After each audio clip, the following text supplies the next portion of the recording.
Hey guys, tonight we're going to take a step back in time, a long, slow exhale into the warm winds of an ancient kingdom where the scent of spices and resin floats through the air like a whispered promise. You find yourself wandering through the dusty courtyards of Makeda's capital, the queen of Sheba herself, though the name Makeda might not have reached your ears before tonight.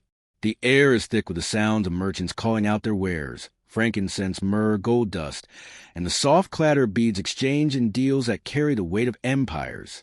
You walk through a market bustling with life, but there's a strange stillness in the center, where Makeda's guards, clad in intricate linen robes and leopard skin capes, stand at attention. You feel the faint sting of the midday sun on your skin, smell the pungent tang of spiced butter and roasted barley in the breeze, and hear the gentle rhythm of drums echoing from a distant courtyard. A woman nearby adjusts her gold earrings, glancing at the palace where decisions are being made, decisions that will shape the fate of a region stretching from the Red Sea to the heart of Africa. Makeda, the queen of Sheba, is more than the biblical figure you might recall from Sunday school. Historians still argue whether her journey to meet King Solomon was a love story, a political alliance, or a tale later woven into legend. The story you're hearing tonight isn't just about a queen who might have gifted gold and spices to Solomon. It's about a ruler who commanded trade routes so vast that the scent of her incense reached distant shores, a woman whose power was measured in caravans, not coronets. And let's be honest, you probably wouldn't last long here. The heat alone would get to you, and the market's fierce bargaining would leave your pockets empty. But Makeda, she thrives in this world. She negotiates with Arabian merchants for precious resin, outsmarts envoys from rival tribes, and smiles as scribes tally the weight of gold bars arriving from mines far to the south. Her kingdom's wealth lies not only in the shimmering treasures you see, but in the unspoken networks of loyalty, alliances sealed over cups of honey beer, promises whispered by candlelight, and the soft rustle of papyrus contracts in the hands of royal scribes. You pause by a shaded fountain, its cool water trickling softly into a shallow basin carved with swirling patterns of lotus and vine. A child runs past, chasing a hoop made from braided reeds, while her mother watches with a kind of tired, knowing look only parents wear. The rhythm of daily life pulses on, but beneath it, a deeper current flows, Makeda's legacy, etched not in grand monuments, but in the countless small lives shaped by her reign. Did she truly visit Jerusalem, as the stories say, bearing gifts fit for a king? Or was that legend woven later to give Solomon's tale a romantic edge? Historians still debate this, tracing threads from Ethiopian oral traditions to Hebrew scriptures and back again. But you, standing here now in the golden glow of late afternoon, can almost see her caravan setting off into the horizon, the rhythmic clatter of camels' hooves fading into the distance, carrying not just treasures, but the weight of a woman's ambition across the sands. So, before you get comfortable, take a moment to like the video and subscribe, but only if you genuinely enjoy what I do here. Let me know where you're listening from, and what time it is where you are right now. I always love reading your comments. Now, dim the lights. Maybe turn on a fan for that soft background hum, and let's ease into tonight's journey together. The midday heat softens into the warmth of an early evening glow, and as you drift further through the corridors of ancient power, your feet take you into the kingdom of Kush, where the fierce Queen Amanirenas once ruled. The scent here is different, heavier, a mix of desert dust and burning acacia wood. The Nile gleams in the distance like a ribbon of liquid gold, and you find yourself standing near a sandstone temple, its walls etched with faded hieroglyphs of warriors and gods. There's a faint hum of bees around wildflowers that have sprung up between the stones, but your attention is drawn to a woman whose presence fills the air like the pulse of a drum. Amanirenas stands tall, regal, her single eye gleaming with a fire that even time cannot dim. That's right, one eye. You see, she lost the other in battle against the Romans, a wound that only seemed to sharpen her gaze. Historians still argue whether her injury came during the siege of a Roman garrison or in one of the many brutal skirmishes along the Nile frontier, but what's certain is that she didn't flinch. She's holding a spear now, its tip worn from years of use, and her voice carries a command carved into stone. You follow her into the heart of Meroe, where pyramids rise in the sand like jagged teeth. Here, she leads her people in a rebellion against Emperor Augustus himself, refusing to bow to Rome's might. The Romans call her a barbarian, but that's just history's usual trick of making the conqueror's enemies sound uncivilized. In truth, Amanirenas is as sophisticated as any ruler of her time. She negotiates, she strategizes, and she carves out her own definition of power, sometimes literally. After all, the story goes that she ordered the head of a Roman statue to be cut off and buried beneath the threshold of her temple, so everyone who entered would trample on Augustus. Imagine the scene. Roman legions marching across the desert, their polished armor gleaming, thinking they'll have an easy time. Then bam! Out of the dunes rides Amanirenas and her warriors, their bodies painted with ochre, their war cries carried on the wind. You feel the tremor of hooves under your feet, the sharp twang of bowstrings, and you realize that the desert itself seems to rise up in her defense. The Romans retreat, battered and bewildered, and Amanirenas rides tall, her chariot cutting through the sand like a blade. Still, there's a debate among scholars about whether Amanirenas herself negotiated the final peace treaty with Augustus, or if it was her son, Akinadad, who handled the delicate terms. Some sources suggest she led the talks. Others argue it was a joint effort. Either way, the deal was struck, and Kush remained free. No Roman garrisons, no tribute. Just imagine the scene. A Roman envoy sweating in his tunic, trying to maintain composure as Amanirenas, with her missing eye and her iron gaze, dictates the terms. You stroll through the remnants of her palace, where the shadows lengthen and the heat of the day fades into a cooling hush. The air smells of acacia smoke and river reeds, and somewhere in the distance, a child laughs, playing a game that has been passed down for generations. You catch the faint shimmer of gold jewelry, the glint of a warrior's blade, the rustle of fabric in the breeze, and it strikes you. Amanirenas' story isn't just about battles or treaties. It's about resilience, about a woman who lost an eye but never lost her vision, about the quiet, stubborn power of a queen who refused to bend. You wouldn't last long here, either. The desert would drain you, the politics would drown you, and Amanirenas? Well, she'd probably give you one look with that piercing eye and send you packing. But for now, you're safe, just a drifting thought in the ancient sands, a witness to a story too often left untold. The air shifts again as you wander south, the warm breeze rustling the tall grasses of savannah. The sun dips low, casting long shadows across the dusty paths of Mbunda lands in what is now Angola. Here, in the glow of a flickering fire, you find yourself standing near a royal tent. Thick canvas stretched tight, its entrance flanked by warriors with spears tipped in iron. Inside, the mood is tense, the smell of roasted yams and spiced palm wine mingling in the air. Queen Njinga sits at the center, her posture relaxed yet commanding, her expression one of sharp calculation. She is draped in a wrap of bold red cloth, her skin gleaming with fragrant oils, and her eyes fixed on the Portuguese envoy squirming across from her. You notice, with a smirk, that he's standing. Njinga, on the other hand, reclines like a queen on a cushioned seat, except it's not really a chair. It's the back of one of her servants, bent down on hands and knees. Yes, you heard that right. The chair is a living, breathing person, a human stool offered up when the Portuguese refuse to provide a seat. Njinga doesn't miss a beat, and you can almost hear the unspoken words. If you won't offer me to respect a queen, I'll make my own throne. The envoy shifts uncomfortably, beads of sweat glistening on his forehead, while Njinga's voice glides over negotiations like a blade wrapped in velvet. Historians still argue whether this human chair story is literal or metaphor later woven into legend, but either way, it captures the essence of Njinga's reign, sharp-witted, defiant, and unafraid to bend the rules of decorum to make a point. She negotiates peace treaties, offers temporary conversions to Christianity when it suits her, and then returns to her traditional beliefs when the political winds shift. You admire her pragmatism, even as you realize you probably never want to be in the same room. She's the type to outsmart you 3 moves ahead. The tent flickers with firelight as she speaks, her words rolling over you like a soft but relentless tide. You notice how the guards outside barely move, their faces impassive yet alert, as if they know any moment could turn the tide. The air inside is thick with the scent of cloves and sweat, and you can feel the weight of centuries pressing down. A queen navigating a world where alliances change like the seasons, where survival requires more than brute force.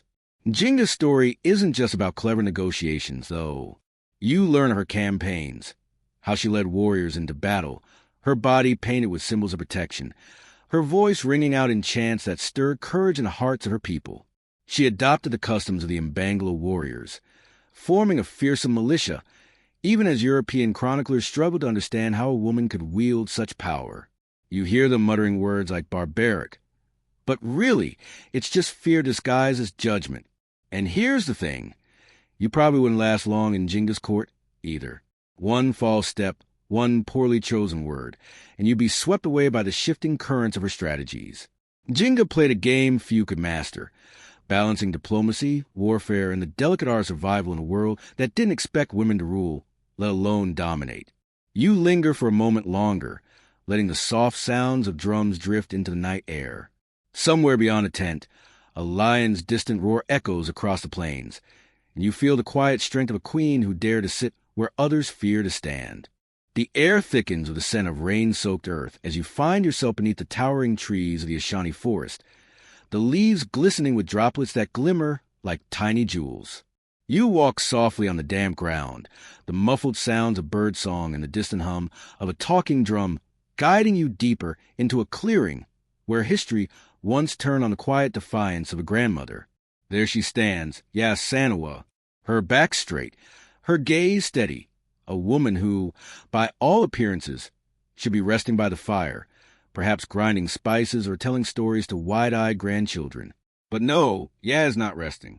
She is gripping a staff, her knuckles white with determination, and her eyes, those eyes, seem to hold the weight of an entire kingdom.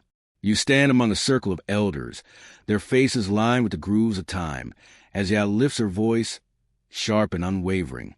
She's challenging the men, warriors, statesmen, proud leaders of the Ashanti people, asking them why they hesitate.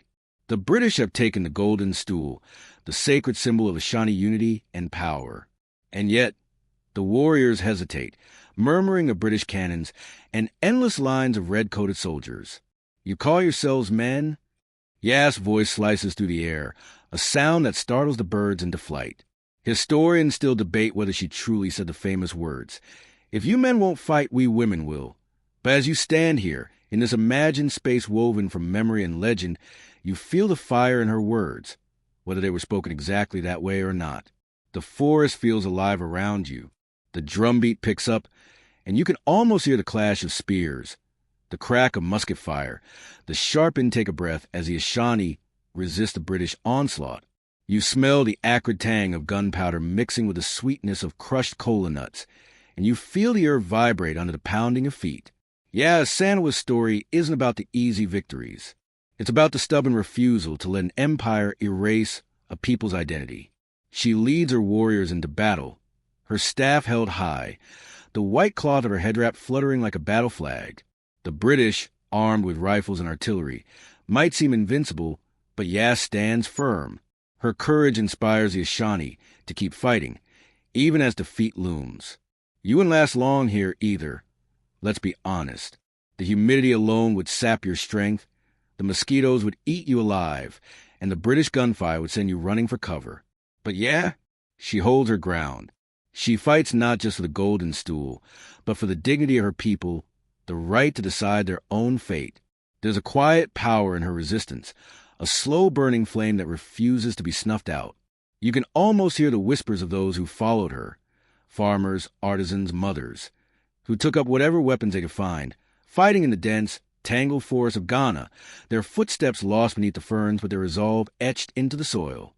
Historians still debate the full extent of Asantewa's leadership. Was she the sole mastermind, or did she inspire a broader movement of resistance? The records are fragmented, but the legend remains. And you, standing in the rain-dappled clearing, feel it seep into your bones. The story of a grandmother who refused to surrender, who dared to stand tall when the world told her to sit down. As the rain softens into a gentle drizzle, you watch the elders nod slowly, their faces creased with a bittersweet mix of pride and sorrow. The fight was long, the losses were heavy, and the British eventually captured sending her into exile. But the spark she lit, it never truly went out. You take a slow breath, feeling the damp earth beneath your feet, and the story sails around you like a soft, persistent rain, a quiet, relentless reminder that even the most unassuming among us can shape the course of history. The air turns dry and warm again as you leave the lush forest behind, and the land stretches out into the vast desert, endless dunes shimmering under a pale blue sky. The sand shifts under your feet as you walk toward the pyramids of Meroe, their jagged silhouettes rising like ancient sentinels from the golden expanse. The scent here is faint, just sun-baked stone, a trace of incense, and maybe the memory of centuries-old myrrh wafting from crumbled altars. You approach the entrance of the pyramid, its stones worn smooth by wind and time. A hush falls over the desert, and you can almost hear the whispered prayers of a long-forgotten queen, one of many buried beneath these sands. Her name is lost in most history books, but she was a candidate, a queen of Kush, a ruler in her own right. You step inside, where faint carvings cling to the walls, scenes of offerings of lotus blossoms, of gods with falcon heads and crocodile tails. Historians still argue how many queens ruled from Meroe stone chambers. Were they co-rulers, regents, or the true power behind the throne? Did they lead in their own names or rule in partnership with kings? The fragments of evidence are like grains of sand slipping to the fingers of time. Yet the pyramids remain, silent witnesses to the grandeur of a civilization once thriving along the Nile. You pause in the cool shadow of a crumbling wall, your fingertips brushing over a worn hieroglyph of a woman with a crown of plumes, holding a scepter. She might have been a Makeda, a queen whose name means she of the mighty scepter. Her jewelry, uncovered in later excavations, dazzles the mind, gold rings with delicate filigree, intricate amulets shaped like tiny rams' heads. You wonder if she ever imagined her treasures would end up in glass cases far from home, displayed under cold museum lights while the sands of Meroe swallowed the rest of her story. The air feels heavier now, as if the stones themselves are holding their breath. You picture a royal procession winding through the city, musicians playing harps and drums, priests chanting blessings, and traders from distant lands offering gifts of spices, textiles, and rare woods. The smell of roasted grains and honey lingers in the air, mingling with the metallic tang of iron from the nearby forges. Meroe wasn't just a kingdom of sand and stone. It was a hub of iron smelting, of trade routes that stretched from sub-Saharan Africa to the Mediterranean. And the queens of Kush? They ruled over it all. Their power symbolized not by towering obelisks, but by the quiet authority they wielded in courtrooms and marketplaces alike. You can almost see them now. Women in linen robes adorned with intricate beadwork, their hair styled into elaborate braids, their voices soft yet firm as they resolve disputes, allocate resources, or plan the next military campaign. They were strategists, diplomats, mothers, and warriors all at once, their names largely forgotten, but their presence etched into the stones beneath your feet. The sun dips lower, casting long shadows across the sand, and you feel a sense of quiet reverence. These pyramids, though smaller than their Egyptian cousins, hold stories just as grand. Stories of queens who commanded armies, negotiated with empires, and shaped the destinies of nations. And you? Well, let's just say you wouldn't last long under the scorching sun. The dry heat would sap your energy, the shifting dunes would leave you disoriented, and the sheer resilience of these queens would likely leave you breathless. But tonight, in the cool hush of this moment, you stand still, letting their silent power seep into your bones. The wind shifts, and for a fleeting instant, it feels like the whisper of a candidate herself brushing past you, a faint echo of her strength carried on the desert air. You leave the pyramid behind, the sand clinging to your sandals, and find yourself wandering through a temple courtyard. The walls here are carved with hieroglyphs, some faded, some sharp as if freshly etched. Incense burns low in the corners, a sweet, smoky scent that mingles with the crisp air of the Theban hills. And there, in the shadow of towering columns, you see her, Hatshepsut, the queen who called herself Pharaoh. The air shifts as you step into her world. You feel the cool stone beneath your feet, hear the murmur of servants carrying amphorae of wine, and catch a glimpse of lotus flowers arranged in neat rows along a shallow, reflecting pool. The scent of crushed herbs drifts on the breeze, frankincense, perhaps, or maybe a hint of myrrh, and the distant call of ibis birds echoes across the temple's grand halls. Hatshepsut stands tall, her posture regal, wearing the false beard of the pharaohs and the double crown of Upper and Lower Egypt. It's an image that feels surprising, isn't it? A woman wearing a beard to assert her authority. But in ancient Egypt, power was wrapped in symbols, and Hatshepsut knew how to play the game. She built monuments that still awe visitors today, like the breathtaking terraces of Deir el-Bahri, a temple carved into the cliffs, rising in perfect symmetry like a stairway to the gods. Historians still argue whether Hatshepsut's reign was one of peace and prosperity, or whether her bold claims of divine favor, like the story that the god Ammonius fathered her, were a strategic power grab to secure her throne. And let's not forget the debate over her successor, Thutmose III, who may have tried to erase her memory by chiseling her name off monuments. Was it resentment, jealousy, or just the political cleanup of a regime change?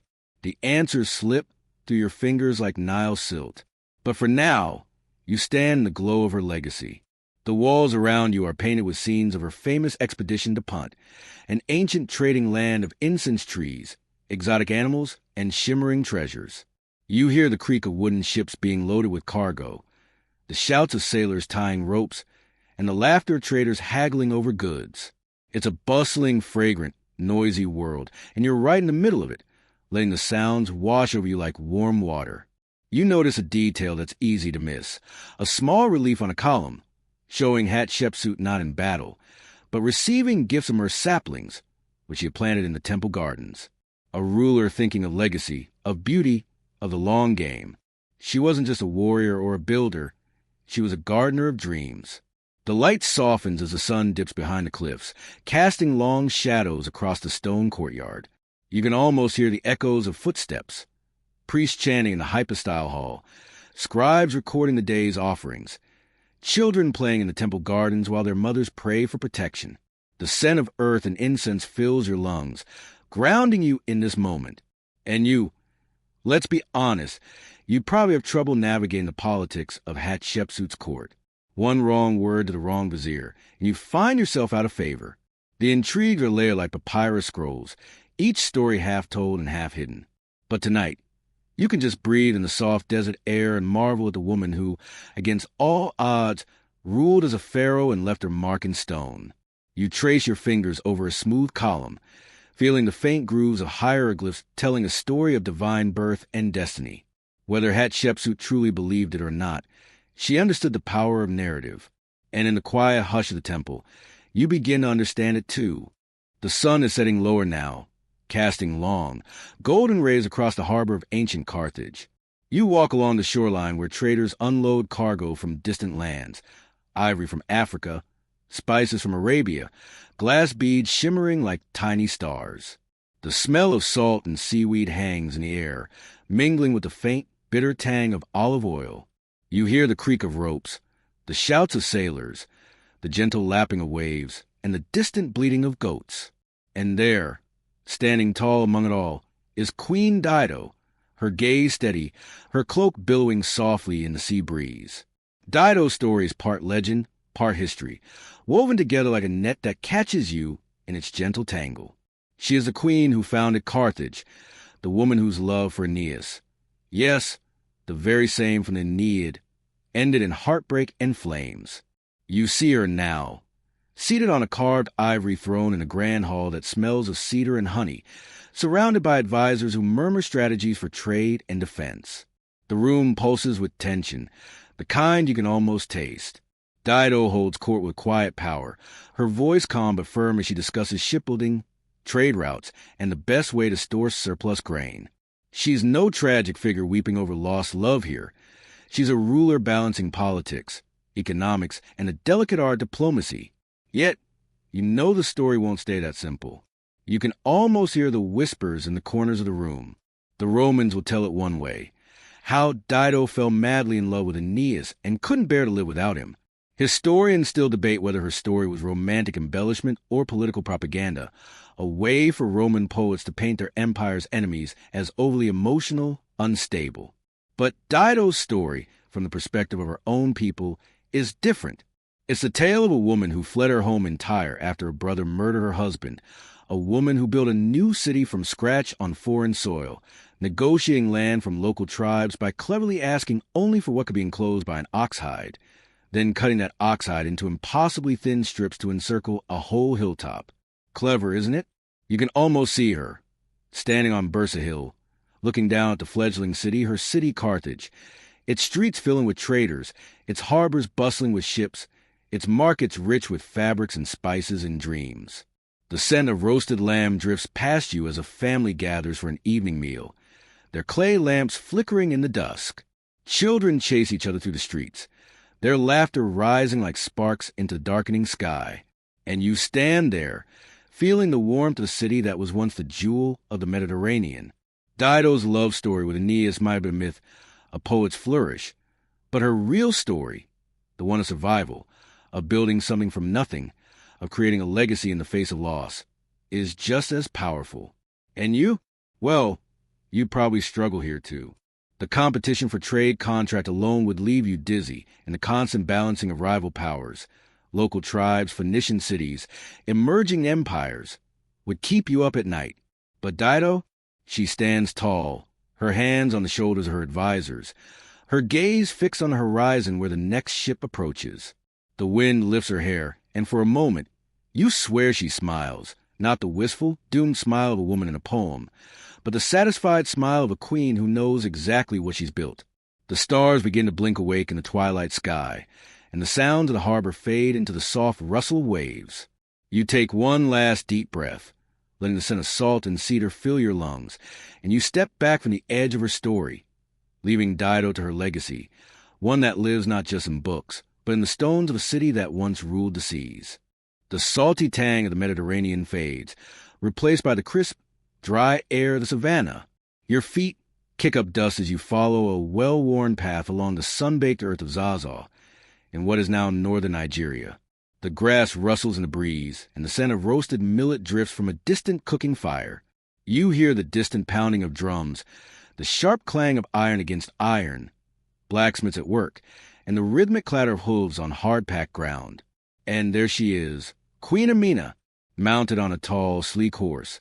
Her posture is proud, her gaze focused on the horizon. A sword rests at her side, glinting in the sun, and her warriors flank her, their spears upright like a silent forest of determination. You step back instinctively, because, let's be honest, you'd probably be trampled in the midst of her cavalry's charge. Amina was not a ruler for faint of heart. She expanded her kingdom through sheer force, conquering neighboring territories and fortifying cities with massive walls. You can almost feel the vibrations of hoofbeats under your feet, the air alive with dust and adrenaline. Amina's reign wasn't just about warfare, though historians still debate whether her military campaigns were primarily about conquest or securing trade routes. Was she expanding for glory or for economic power? Either way, her influence shaped the House of Region for generations. Markets flourished under her watch, bustling with traders selling leather goods, cola nuts, woven cloth, and brass ornaments. You walk through one such market now, the scent of dried peppers mixing with the sweet aroma of shea butter, and you hear the soft jingle of anklets as women haggle over prices. There's a story, half legend, half possible fact, that Amina insisted on remaining unmarried, perhaps to avoid being controlled by a husband, or perhaps because she had no time for distractions when there were territories to be won. Some tales even claim she had lovers taken from the ranks of her conquered foes, only to have them quietly disappear by morning. You glance around, half wondering if that's true, and decide maybe it's best not to ask. Amina's walls, known as Ganwar Amina, are still remembered today. Imagine her surveying construction, pointing out where the rampart should rise, her voice cutting to the sounds of hammering and shouting. The wind shifts, and you catch the scent of clay and sweat, the raw smell of earth being shaped into something enduring. You see her now, under a baobab tree, studying a rough map sketched in the dirt. Her warriors lean in, their faces lit by the flickering light of nearby fire, and she traces lines with a stick, marking future routes, trade hubs, and strongholds. Her vision stretches far beyond the horizon, reaching into lands yet unconquered. And you? Well, you'd probably faint from exhaustion after the first day of riding. Amina's campaigns were relentless, her endurance the stuff of legend. She ruled for decades, they say, and when she finally passed, her kingdom bore the scars and triumphs of her reign, fortified cities, new trade routes, and a reputation that linger like the taste of bitter cola. As the sun sets, the air cools and the clatter of hooves fades into the quiet chirp of crickets. The warriors begin to pack away their weapons, their laughter soft and tired, and you watch Amina disappear into the dusk, her figure upright, her shoulders squared, her story etched into the memory of the land itself. You take a deep breath, letting the night air fill your lungs, and you realize that even the fiercest queens knew when to rest, when to let the fires burn low, and when to simply sit beneath the stars and dream of the next battle to come. The hum of the savannah fades, and you find yourself drawn into the golden heart of Mali. The landscape shimmers with the heat of the afternoon sun, and the air tastes of dust and sweet dates, a faint trace of incense lingering from distant prayers. You're standing at the edge of a bustling marketplace in the grand city of Timbuktu, where traders haggle over bolts of indigo cloth, baskets of salt, and shimmering nuggets of gold.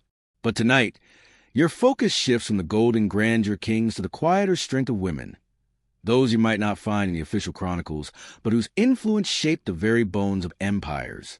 The mothers of Mali, the wives and sisters and daughters whose names rarely survive the scratch of the scribe's pen.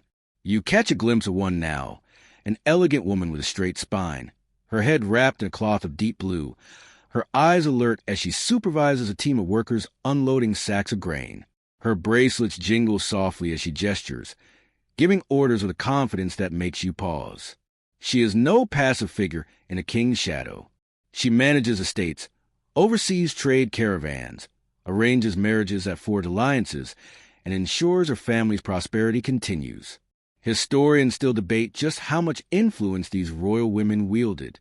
Were they merely symbolic figures, or did they quietly pull the strings from behind the scenes? The records are frustratingly silent, but traces emerge in oral histories, in the praise songs that drift through the market, in the way a merchant bows slightly deeper to a woman than to a man. You move through the crowd, the scent of roasted millet and grilled fish filling your nose, and you overhear a whispered conversation about the sister of Mansa Musa, how her dowry alone could have financed a small kingdom, how she was sent to secure alliances that stretched across deserts and rivers. You imagine her, seated in a shaded courtyard, sipping sweetened tea from a carved gourd, her mind calculating the weight of gold and the influence of words. And then there's the story of Cassie, Mansa Musa's first wife. Her name is often overshadowed by her husband's legendary pilgrimage to Mecca, yet some suggest she might have been the quiet force behind the scenes, managing affairs at court while Musa was away. Did she whisper counsel into his ear before he set out on his journey? Did she soothe rival factions, keeping the kingdom stable in his absence? You'll never know for sure, but the possibility lingers like a faint scent of jasmine on the breeze. The market begins to wind down as the sun dips low, and you find yourself near a quiet well, the rhythmic creak of the pulley filling the stillness.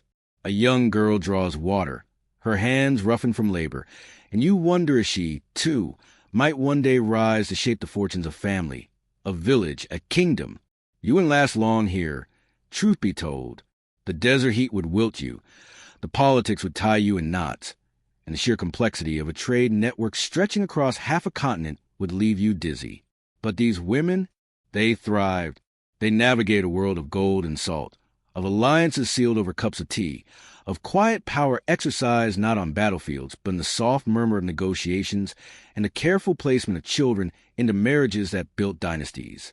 You stand for a moment longer, listening to the soft rustle of fabric, the distant notes of a kora drifting through the twilight, and the unspoken stories of the mothers of Mali. Their names lost, perhaps, but their presence woven into the very fabric of the empire. The twilight fades, and you feel the air grow dense and warm again, this time tinged with the scent of wood smoke and the tang of ocean salt. The island of Madagascar stretches out before you, wild and lush, where the scent of clove blossoms and vanilla pods drifts through the air. And there, silhouetted by the flickering glow of palace fires, is Queen Ranavalona, her figure upright, her face carved in shadow and flame. Ranavalona's story isn't one of gentle queenship or quiet influence. No, she rules with iron, her authority absolute, her gaze as sharp as the blades carried by her royal guards. The sound of footsteps on polished stone echoes through her palace, where servants hurry in her presence, their eyes lowered, their movements precise. You hear the faint rustle of silk skirts and the soft clink of gold bangles, but most of you feel the weight of her power, heavy, unyielding, like the thick humidity that clings to your skin. Ranavalona came to power in 1828, and her reign would stretch for more than 3 decades. Historians still debate the extent of her cruelty. Was she truly the mad queen of colonial accounts, or were those tales shaped by European fear of a ruler who dared to resist their encroachment? The truth, as always, lies somewhere in between. You hear whispers of her edicts, the persecution of Christians, the purges of rivals, the infamous Njinga trials where poison determined guilt. The stories make your skin crawl, yet you also catch glimpses of something more complex. A queen fiercely determined to preserve her kingdom's independence at all costs. You see her now in the throne room, its air thick with the scent of sandalwood and oil lamps, her voice steady as she addresses her court. She speaks of the need for vigilance, for loyalty, for the rejection of foreign influence. Her tone is sharp, her words cutting through the air like a blade through silk. Around her, advisers nod cautiously, their faces pale in the dim light, knowing too well the consequences of dissent. There's a debate among scholars about Ranavalona's motivations. Was she a paranoid despot or a shrewd defender of Madagascar's sovereignty? Was her resistance to European trade and missionaries driven by fear, or by a calculated desire to maintain the island's cultural identity? The lines blur, and you find yourself wondering whether you'd have dared to stand in her court at all. And let's be honest, you wouldn't last long here.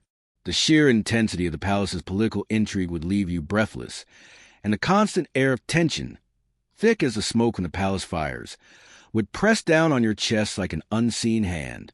Ranavalona ruled with a style that brooked no softness, no margin for error. Yet you can't help but feel a strange admiration. She fought in her own way, to keep her kingdom intact, to shield it from the creeping tendrils of empire. The palace glows with a dim, golden flicker of oil lamps, and outside, the dark jungle breathes and shifts under the moonlight.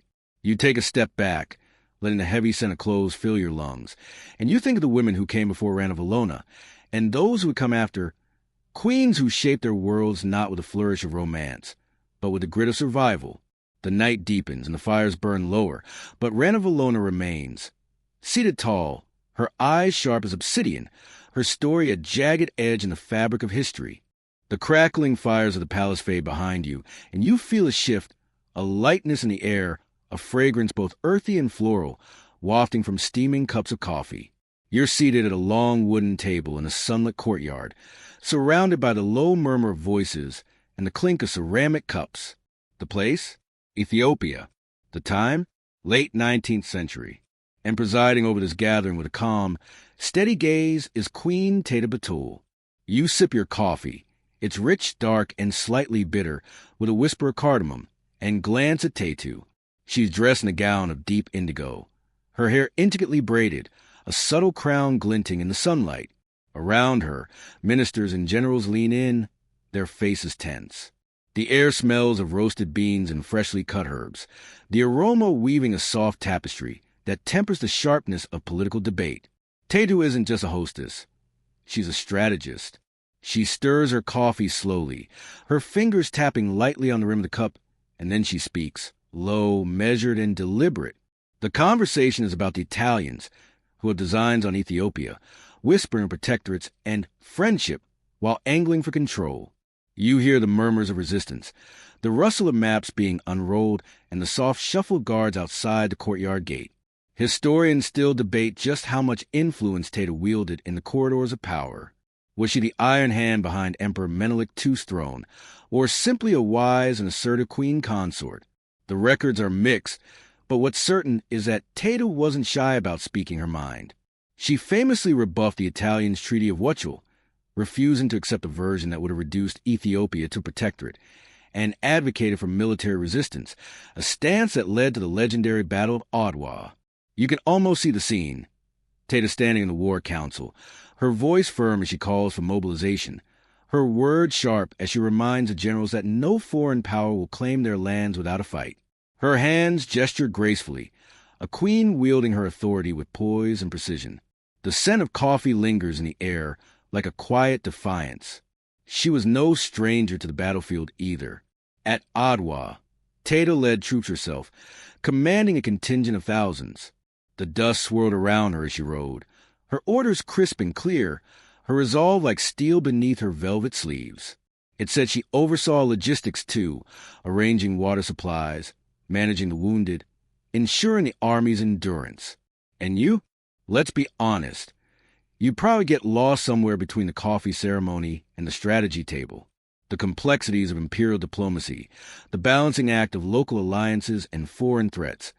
Those would tangle you up faster than a basket of tangled silk threads. But Tedu? She moves through it all like she was born for it. The wind shifts, carrying the scent of roasting coffee beans and the faint clatter of metal. Perhaps a blacksmith forging a new spearhead, or a cook preparing the next meal. The courtyard hums with quiet energy, and you find yourself wondering how many decisions of fate were shaped here, over simple cups of coffee. Tata's hands move gracefully, her rings catching the sunlight, and her eyes, sharp, knowing, unyielding, remind you that sometimes power looks like a queen in a silk dress, calmly pouring coffee while steering the fate of an empire. The soft clink of coffee cups fades into silence, and you find yourself stepping into grand, shadowy halls of the Congo kingdom. The air here feels heavy, thick with the scent of wood smoke, beeswax, and the faint perfume of palm oil lamps flickering in the gloom. You can almost hear the quiet shuffle of sandals across polished stone floors, the rustle of woven raffia robes, and the hushed voices of advisors murmuring beneath their breath. But the figure you've come to see isn't the king. Tonight, you stand on the threshold of a story hidden in the shadows, a tale of the queen mothers, the mamanas, and the royal women whose names often dissolve into the margins of history, though their influence ran deep as the rivers that fed the kingdom's trade. You picture a woman seated on a carved wooden stool, her back straight, her hands resting lightly on her lap. Her eyes, dark and sharp, study the Portuguese emissary across the room, watching how he fidgets under her gaze. This queen mother, maybe the sister of a king or the widow of a ruler, says little, but her presence commands attention. In Congo, royal women held a peculiar kind of power. They could anoint kings, whisper advice that could tip the scales of war, and even serve as regents when a ruler died young. Historians still argue about the precise nature of their authority. Were they symbolic figureheads or active decision-makers in the kingdom's politics? The records, often written by European missionaries and traders, tend to blur the lines, focusing on male rulers while hinting at the quiet power behind the throne. You hear a scrap of conversation, one advisor cautioning that the queen mother does not approve, and you sense how much weight that disapproval carries. The palace hums with the sounds of daily life. The distant pounding of fufu, the soft chant of priests preparing for a ritual, the rhythmic tapping of hammers shaping copper bracelets. You smell the tang of fermented palm wine and the warm sweetness of cassava porridge simmering over a fire. A child runs past you, laughing, her hair adorned with tiny beads that clack softly with each step. You pause by a doorway draped with woven mats, where a mural depicts a woman, perhaps a queen mother, holding a ceremonial staff. The pain has faded, but her stance is unmistakable, calm, dignified, in control. You imagine her advising the king on trade agreements, smoothing tensions between rival clans, or quietly redirecting a council's decision with a few well-chosen words. And then there's a deeper layer, the spiritual power some of these royal women were said to hold. Whispers drift through the palace, of women who could call upon the ancestors, interpret dreams, or mediate between the living and the spirits. The lines between politics and the unseen world blur, and you wonder how much of the kingdom's fate rested in hands that history has overlooked. You wouldn't last long here, either. The layers of court intrigue, the delicate balancing of European traders, local chiefs, and spiritual traditions would tangle you up faster than a fishing net. One misstep in protocol, one careless word, and you find yourself shut out, lost in a labyrinth of customs and expectations.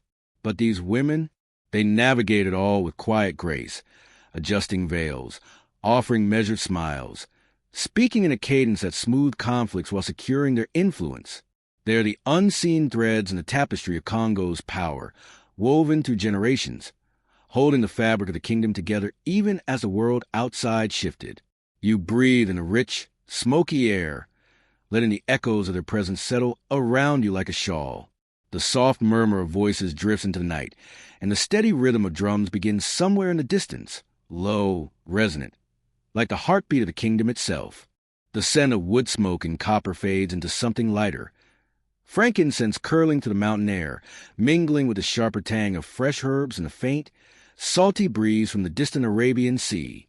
You step into highlands of Yemen, where stone towers rise like ancient sentinels over terraced fields and bustling markets. The morning light gleams on the polished brass trays of traders, the air buzzing with quiet chatter and the soft rustle of parchment scrolls. Here, in the heart of this mountain kingdom, you find Queen Arwa al-Salihai, seated in her majlis, a gathering space that smells of spiced tea and sweet almond pastries. The hum of conversation wraps around you like a woven shawl, threads of Arabic, Persian, and Swahili blending into melody of trade and diplomacy. Arwa, dressed in a veil of fine silk and a cloak embroidered with gold, listens intently as a merchant recounts the latest news from the ports of movement of ships, the price of saffron, the shifting alliances in the Indian Ocean. Her gaze is sharp, thoughtful, as she dips her pen into ink and makes careful notes, her handwriting elegant yet precise, like a blade hidden in velvet. You watch as she composes a letter to a governor in Oman, her words both graceful and firm, asserting her authority, with a poise that leaves no room for doubt. The scent of ink and parchment fills the air, blending with the perfume of rosewater sprinkled over the floor mats. Historians still debate the extent of Arwa's power. Was she simply a regent for her young son, or did she truly rule in her own right, commanding armies and guiding the policies of the Salayid dynasty? What's clear is that she ruled for nearly 50 years, navigating a web of alliances that spanned from the Red Sea to the Arabian Peninsula. A woman wielding authority in a world where male scribes often struggled to capture the full scope of her influence. You hear the faint clatter of a scholar's inkwell tipping over, the soft exclamation of a servant offering tea, the shuffle of sandal feet on the stone floor. Arwa leans back in her chair, her expression unreadable, as a scribe begins to recite a poem in her honor. The words float through the air, a gentle cadence that speaks of wisdom, piety, and the art of leadership. You wouldn't last long here, let's be honest. The sheer complexity of trade agreements, tax laws, and religious debates, tossed in the intricacies of tribal alliances and coastal politics, and you'd be lost before you could finish your first cup of kisher. But Arwa, she thrives in this world, balancing ink-stained ledgers with the subtleties of faith and diplomacy. The sun climbs higher, casting patterns of light through the mashrabiyah screens, and you catch a glimpse of Arwa's hand resting on a stack of scrolls, petitions, edicts, and letters of tribute. Her fingers are steady, her nails neat, her rings glinting in the golden light. A faint breeze stirs the pages, and you imagine the weight of each decision she makes, whether to approve a tax exemption for a merchant, to mediate a dispute between tribal leaders, or to draft a letter that might avert a war. You take a slow breath, letting the scent of cardamom and cloves seep into your lungs, and you feel the quiet pulse of her authority, a queen whose name might not appear in many textbooks, but whose legacy shaped the political tides of her time. The sound of the market outside drift in, a camel braying, a woman's voice calling out the price of dates, the rhythmic clang of a blacksmith's hammer, and you realize that Arwa's world is a symphony of commerce and culture, a melody composed by hands both seen and unseen. The mountain breeze fades as you follow the echoes of rhythmic footfalls, strong, sure, and sharp as drum beats. The air grows heavier, tinged with the scent of gunpowder, sweat, and the faint metallic tang of freshly sharpened blades. You've arrived in the royal courtyard Dahomey, where the warrior women known as the Amazons prepare for battle, their eyes fierce and their uniforms crisp under the African sun. And at their helm stands their queen, tall, commanding, her gaze as piercing as a spear's tip. She surveys the courtyard, where rows of women move in perfect synchrony, their movements swift and precise, the sound of their bare feet striking the packed earth like a living heartbeat. You notice the details, the red sashes tied to their waists, the glint of brass anklets, the cool gleam of rifles resting against polished spears. The scent of palm oil mingles with the earthy fragrance of crushed leaves used to soothe aching muscles, and a faint hum of battle chant rises, soft and steady, as if carried by the wind. Historians still debate whether Dahomey's Amazons were truly an unstoppable fighting force, or colonial accounts exaggerated their ferocity. Were they an elite corps, or a symbol of national pride designed to intimidate rivals. The truth, as always, is tangled in a web of fact and legend. But here, in this courtyard, you see them as they might have been, disciplined, determined, and ready to fight for their queen. The queen, whether it's Tassie Hangby, who some say founded the Amazons, or her successors who expanded their ranks, moves through the lines, her footsteps soft but purposeful. You hear the clatter of weapons being checked, the bark of orders given, the soft exhale of breath as muscles are stretched and readied for battle. The air hums with anticipation, a tension that crackles like a distant storm. You wouldn't last long here, let's be honest. The sheer intensity of their drills, the discipline demanded, the unwavering loyalty required. You probably trip over your own feet before you made it halfway down the training ground. But these women, they are warriors, not just in body but in spirit, forged in fire and loyalty. The queen stops before a young recruit, her face serene but her eyes sharp. She adjusts the woman's stance, corrects the grip on her spear, and murmurs a word of encouragement that carries more weight than any shout. The young warrior nods, her face flushing with pride, and you sense the quiet power of this queen, not just as a ruler, but as a leader of women who stand as equals in the fight. There's a debate among scholars. Were these women volunteers, conscripts, or a mixture of both? Were they symbols of female empowerment or tools of a militarized state? You feel the questions settle around you like the scent of gunpowder, sharp, lingering, and impossible to ignore. The sun begins to dip, casting the courtyard in shades of amber and gold. The warriors line up for inspection, their posture perfect, their faces set in quiet resolve. The queen raises her hand, and the chant swells, low, resonant, like a song that's been sung for centuries.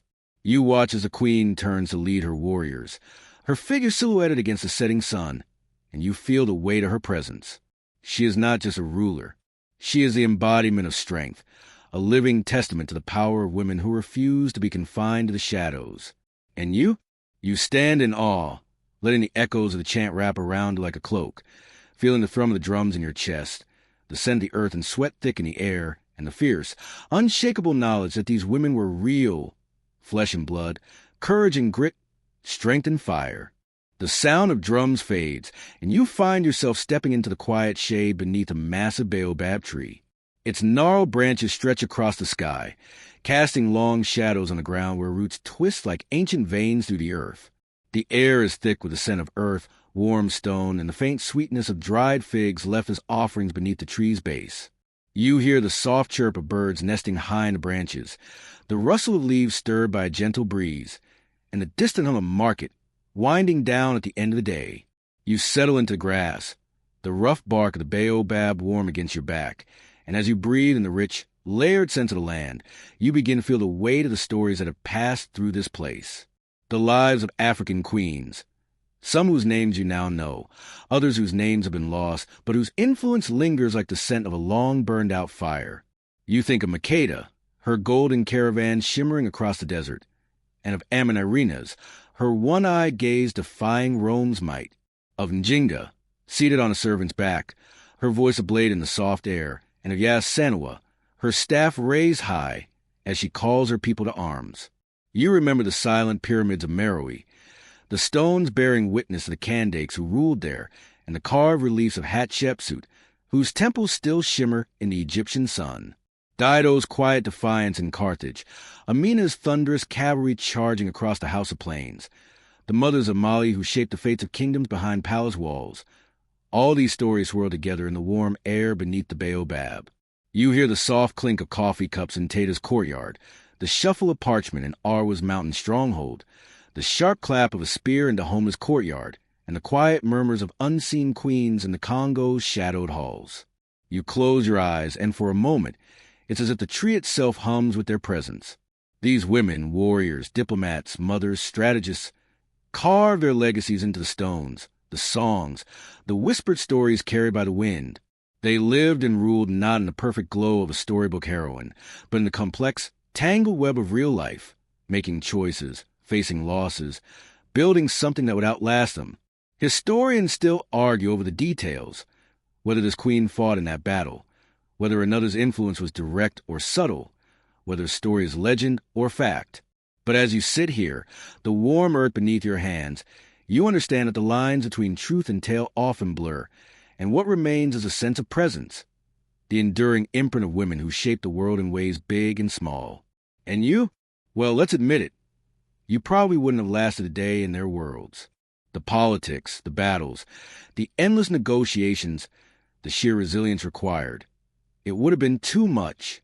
But here, under the baobab, you can let their stories settle over you like a blanket, warm and heavy, grounding you in the deep, rich soil of history. The sun dips lower, casting long shadows across the land, and the air cools. A soft breeze stirs the branches, and the faint scent of earth and crushed herbs fills your lungs. You feel your breath slowing, your eyelids growing heavy, and hum of these queens' legacies, sometimes fierce, sometimes gentle, becomes a quiet lullaby, a reminder that even the most overlooked lives leave echoes in a world.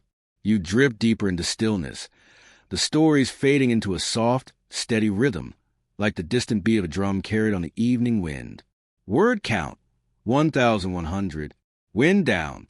And now, as the final notes of these stories linger in the warm air, you feel the weight of the day lift from your shoulders. The world softens into muted hues, the colors of twilight fading into the gentle dark. Your breath slows, each inhale drawing the subtle scent of earth and wood smoke, each exhale releasing the tension from your body. You picture the faces of the queens, Makeda, Amanirenas, Njinga, and all the others, fading into the golden glow of memory, their voices like a distant song you can still hear if you listen closely. The crackle of fire, the rustle of silk, the soft clatter of jewelry. Each sound dissolves into a warm, enveloping quiet. The ground beneath you feels solid. The breeze brushes gently across your skin, and the night hums with the faint pulse of life continuing all around you. You let yourself sink into the darkness, knowing you're safe here, held by the stories of those who came before, wrapped in the softness of the moment, free to let go. And as your breath deepens, your body melts into the quiet, and your mind drifts towards sleep, remember, the world is vast, its stories countless, and you've been lucky enough to catch a few whispers tonight. Sleep well.